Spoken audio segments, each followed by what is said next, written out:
Magandang umaga mga igan, dahil sa bakbakan sa Marawi City, dineklara ni Pangulong Rodrigo Duterte ang martial law sa buong Mindanao. Kaya naman mapuputol ang kanyang official visit sa Russia at uuwi siya agad dito sa Pilipinas ngayong araw. Mula sa Russia, narito unang balita live si Joseph Moro. Joseph. Igan, martial law sa lahat ng lugar sa Mindanao simula 10 p.m.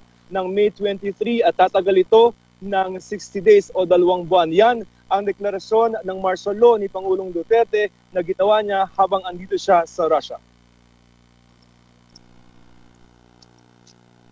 Dahil sa kaguluhan sa Marawi City, Lanao del Sur, nangyari na ang sinasabi ng Pangulo noon na ayaw niyang gawin ang magdeklara ng martial law.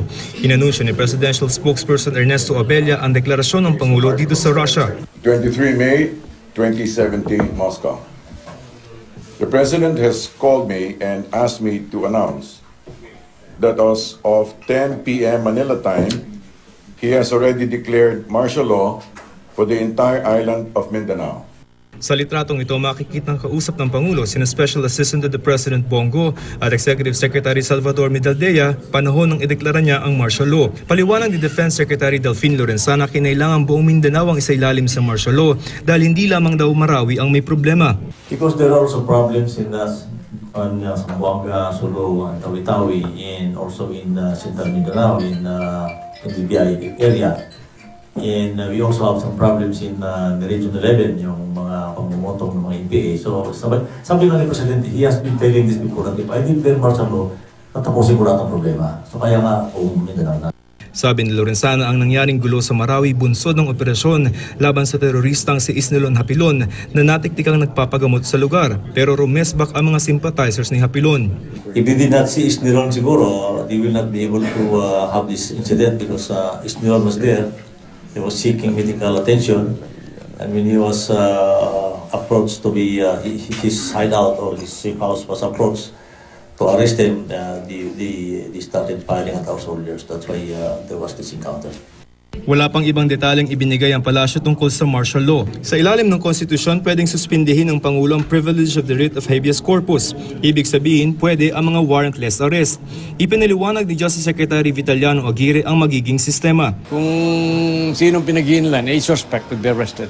Mayroong a certain period lamang yun eh. If I remember right, it's only for 48 hours and after which you should file the case in court. Pero wala pang sinabi ang palasyo kung kailan magsisimula ang mga warrantless arrest.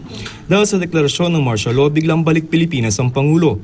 Bukas pa sana magsisimula ang opisyal na schedule ng Pangulo May 24 dito sa Moscow, Russia. Kasama na dyan yung mga pulong kay Russian President Vladimir Putin. Pero dahil nga sa deklarasyon ng Pangulo ng martial law, kinailangan na niyang bumalik sa Pilipinas mamayang gabi, May 24. Ang mga cabinet secretaries biglang nagbalikan sa hotel kung saan sila nakabilit kasama ng Pangulo. Biglang balik din ang common law wife ng Pangulong si Hanelet Avancena at anak na si Kitty. Ang meeting ng Pangulo kay Russian President Vladimir Putin na dapat ay sa May 25 pa, inihabol na lamang. Dito tayo ngayon sa Kremlin, kasama natin yung Philippine Media Delegation tsaka yung ibang mga Russian press. Inihabol yung schedule nitong si Russian President Vladimir Putin at ang ating Pangulo dahil nga nabago yung schedule. So dapat May 25 pa siya, pero dahil nga kailangan bumalik ng Pilipinas ng Presidente, ay ngayon na lamang ginawa yung pulong ng dalawang leader. Arnold, alam mo, kalalabas-labas lang natin dito sa Kremlin at yung meeting ay nangyari pasado alas 11 ng gabi. Itong meeting sa pagitan nitong si Pangulong Duterte at ni Russian President Vladimir Putin. Isiningit na lamang ito sa schedule ng dalawang leader kasi si President Putin ay nasa labas ng Moscow at kinailangan pa niyang bumalik at madali bumalik dito sa Moscow para maituloy lamang yung pulong nila itong si Pangulong Duterte. Sa meeting, sinabi ni Pangulong Duterte kay President Putin na inukupa ng ISIS ang ilang probinsya sa Pilipinas. Humingi siya ng tulong sa Russia at humingi siya ng soft loan para pambili ng armas dahil paliwanag ng Pangulo kay President Putin ay yung arms deal dapat natin sa Amerika ay nakansela. At nagpaumanhin naman ng Pangulo na agad siyang kailangang umuwi sa Pilipinas. Sabi pa ni Pangulong Duterte kay Putin, if I may quote, I have gone out of the ambit of Western influence. Ang ibig sabihin nito, humahanap na siya ng ibang kaibigan, lumabas na siya doon sa traditional natin na pakikipag-alyansa sa Western world, particular sa Amerika.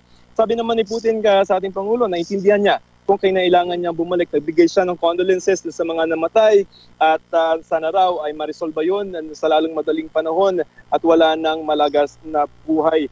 Sinabi naman ni Putin na yung mga bilateral agreement na nakahanda ay pipirmahan. Kasi itong si Secretary of Foreign Affairs, itong si Secretary Alan Peter Cayetano, ang magpapatuloy ng schedule ng Pangulo. Ibig sabihin, yung mga bilateral agreements ay siya yung pipirma dyan o haharap doon sa pirmahan dyan, Igan.